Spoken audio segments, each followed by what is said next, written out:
On a tous déjà imaginé ce que l'on ferait si on décrochait le jackpot. Le tour du monde, prendre du temps pour soi et pour ceux qu'on aime, sécuriser l'avenir de sa famille. Pour Jean, Leïla et Marc et tant d'autres, le rêve est devenu réalité.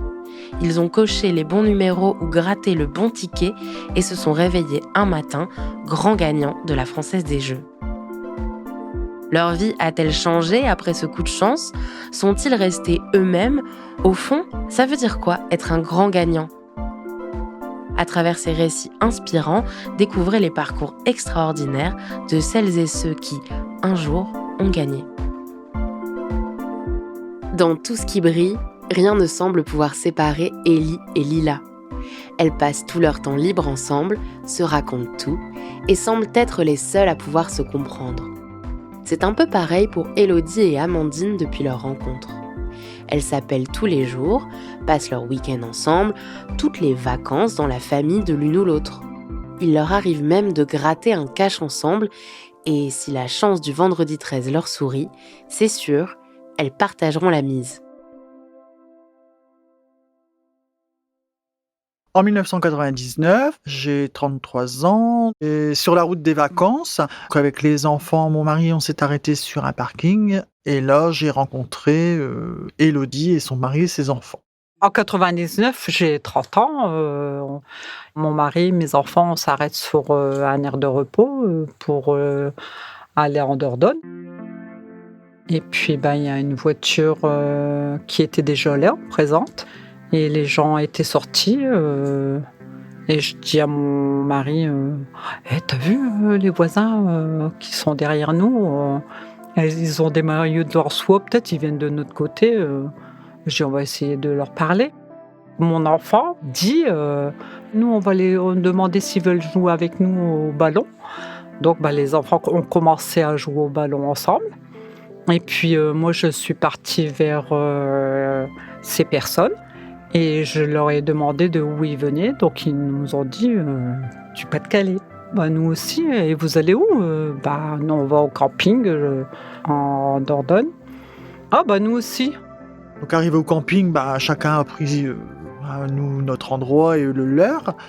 On s'est installé et puis en fin de journée, on a vu le petit Lançois, le petit gamin qui est venu nous voir en nous disant papa, maman demande si ça vous tente de venir au bar pour sympathiser. Donc tout de suite, oui. Donc on les a rejoints le soir et puis on a passé toute la soirée ensemble. Et puis le lendemain matin, rebelote, les gamins qui moi je vais là-bas, je vais jouer avec un tel. Puis nous, c'était le midi, c'était le soir, et puis après on a fait les sorties ensemble, et puis c'était devenu un rituel, quoi. C'est qu'en fait on a passé nos 15 jours de vacances ensemble, et ça a été très compliqué quand on a dû repartir, parce que on s'était tellement attachés que on a eu du mal à se quitter. On a fait la route ensemble, mais on avait vraiment du mal à se quitter. Quand on est rentré chez nous, forcément on a gardé contact, on s'est échangé les numéros de téléphone, les adresses. Le week-end qui a suivi, on s'est donné rendez-vous à la maison, on s'est attendu pas loin pour se donner rendez-vous, et puis on s'est reçus à la maison. Après, le week-end d'après, ça a été, on a fait connaissance chez eux. En fait, on avait les mêmes centres d'intérêt. Les repas dansants, la pétanque. Et puis tout ça, on a partagé tous ensemble, aussi bien avec les maris que les enfants. Et après, ça a été les Noëls, ça a été les anniversaires. On se voit tous les week-ends. Le samedi après-midi, c'était l'une qui allait chez l'un ou l'un chez l'autre. C'était soit d'un côté, soit de l'autre. Alors moi, ce que j'aime chez Élodie, c'est l'honnêteté, la franchise, la joie de vivre, l'écoute, l'entraide. Voilà quoi, le naturel d'être personne sur qui compter, de se confier, la confiance aussi. On se dit tout. Et chez Amandine, moi, ce que j'aime, c'est les mêmes choses. De toute façon, je peux compter sur elle. C'est ma plus belle amitié. Je pense que c'est comme ma sœur, j'ai envie de dire, c'est même plus fort. On se téléphone tous les jours et puis on se dit t'as prévu quoi aujourd'hui Je sais pas encore. Je te propose, ce week-end, j'ai un marché aux puces, ça t'intéresse? Et puis, quand on est installé sur le marché aux puces, on prévoit déjà pour le week-end d'après. Tous les week-ends. De toute façon, si même on n'a pas l'une ou l'autre, enfin moi personnellement, et je pense que Élodie c'est pareil, si on n'a pas un message au téléphone ou un petit mot dans la journée, tous les jours déjà, est-ce que tu as bien dormi? Est-ce que ça va? Si on n'a pas ça, moi si je l'ai pas d'une journée, le lendemain c'est obligé que je vais appeler parce que je suis pas bien, j'ai pas une nouvelle, je me dis il se passe quelque chose. C'est un ressenti, c'est un besoin. Et peut-être pas le lendemain, mais même le soir Quelquefois même, le hein. soir, ça a Le été ta soir. journée, tout va bien, Voilà. les enfants vont bien, voilà. On s'aime à la folie. On est très complices, Ouais. c'est Tout ce qu'on peut apporter de bien, on le partage, quoi. on partage tout On en partage fait, tout. voilà. Quand on est triste, quand je suis triste, Ah ouais et puis je le ressens, Amandine et elle le ressent beaucoup je le parce que ressens. mmh, Moi je dis toujours à mon mari, je dis: «Elle doit pas aller bien, je vais l'appeler». J'ai passé une très difficile période et ben, justement, les seules personnes sur qui, ben, j'ai pu compter, c'est, ben, justement Élodie et son mari. Ils ont été là pour m'épauler, ils ont toujours été à mon écoute. Ils m'ont aidé parce que non seulement j'ai divorcé, mais j'ai eu aussi dans ma vie professionnelle une mutation où j'ai dû quitter là où j'étais et partir plus loin.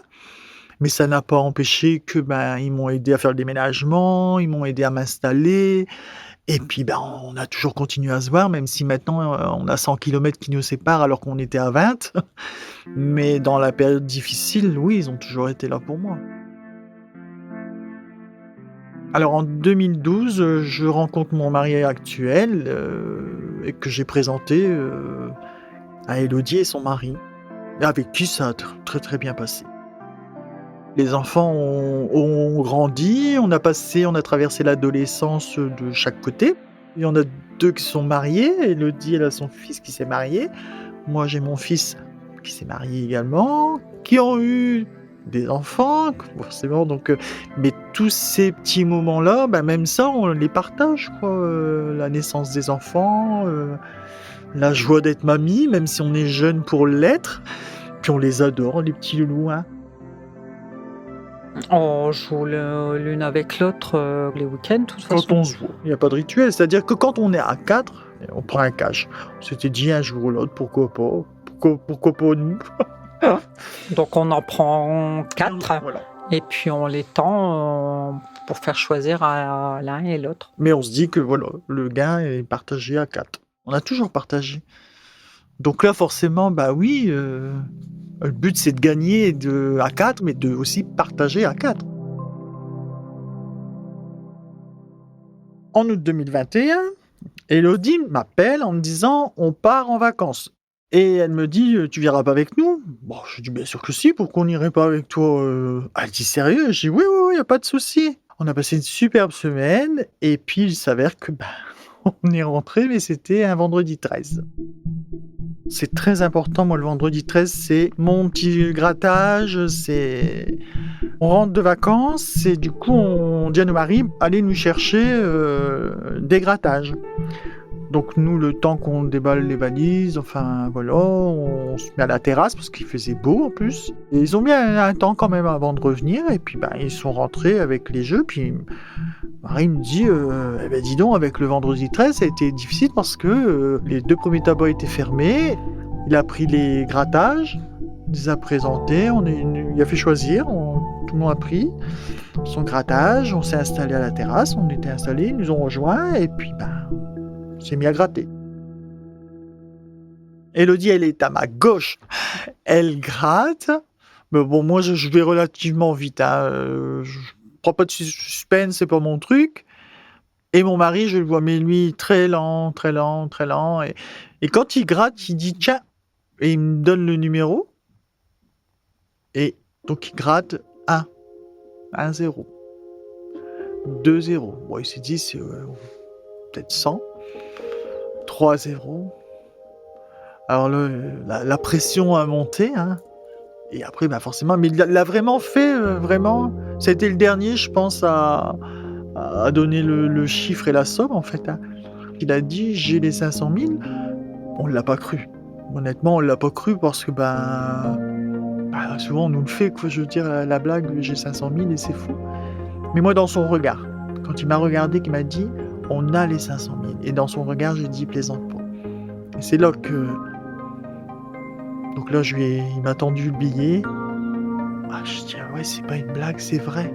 Donc j'ai tendu à Élodie, tendu à son mari, et là, ah bah ouais. Et là, voilà, là, c'est la pression a monté, il y a eu des larmes de joie, c'était vraiment, comme quoi on devait vraiment gagner cette journée-là. On a versé beaucoup de larmes et puis, d'un seul coup, calme plat. Ma sensation, ça a été, est-ce que c'est bien vrai? On se retire pas ça de la tête, on se dit, c'est pas pour nous, c'est pas possible. On peut pas réaliser, de cette somme, énorme pour nous. On bouge pas, on se regarde, les uns avec les autres, on se fait des sourires, mais on est figé. Et seulement après, quand, Amandine a dit, derrière il y a une adresse, on va peut-être, quand même réagir, on va peut-être téléphoner à ce numéro. Donc on a appelé et je suis tombé sur une dame et elle me dit: «Vous pouvez me donner le numéro? Déjà, je vais vérifier avec vous». Et là, elle me confirme qu'on a bien gagné les 500 000 €. Et là, jackpot.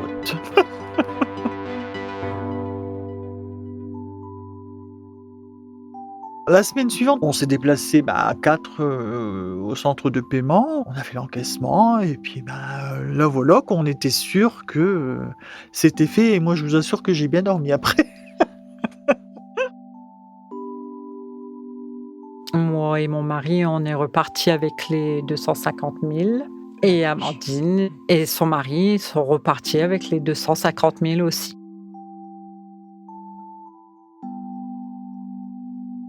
Ça me permet d'acheter ma maison. Ça m'a permis de partir en pré-retraite.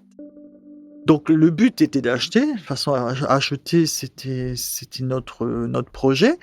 Moi, c'était, la même chose, hein, comme d'habitude, hein. C'était, pareil qu'Amandine. J'étais en location et ça m'a permis d'acheter ma maison que je louais depuis plus de 15 ans.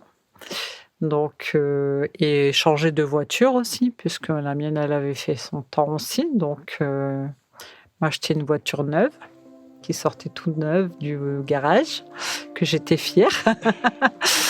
Et puis, pour cela, on a toujours continué à travailler quand même. Grâce aux gars, on est allé aux îles des Canaries, oui. En fin d'année, en décembre, on est parti en 2023, on est parti en Guadeloupe. On a fait des week-ends de 3 jours au Mont-Saint-Michel, on a fait des trottoirs, on est allé sur une péniche, on en a parlé longtemps, hein, la preuve, et on en parle encore. On se dit, tu te rends compte combien de fois on y pense, on se refait le film sans arrêt, on se dit, c'est... La preuve, c'est que même encore maintenant, on se dit, bon, on l'a fait une fois, faut pas non plus, bien qu'on m'a dit, ça peut arriver 2 fois, mais pas 15. Bon, après, on aura peut-être plus besoin de autant, mais même si, quand bien même, on fera profiter nos enfants. Et nos petits-enfants. Et nos petits-enfants.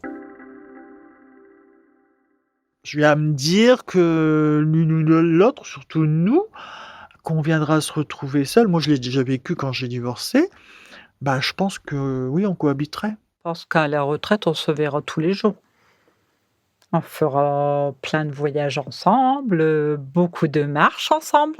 Peut-être plus des braderies parce qu'on ne pourra plus porter. On prendra de l'âge, donc là, ça va être un peu plus compliqué, mais... Mais on se verra tous les jours. Je pense que... oui. On ira à l'EHPAD ensemble. Mais je le souhaite à plein d'autres personnes qui puissent vivre ce qu'on a vécu. Ouais, non, pleure pas. C'est une belle aventure. Oh non. Oui, c'est beau.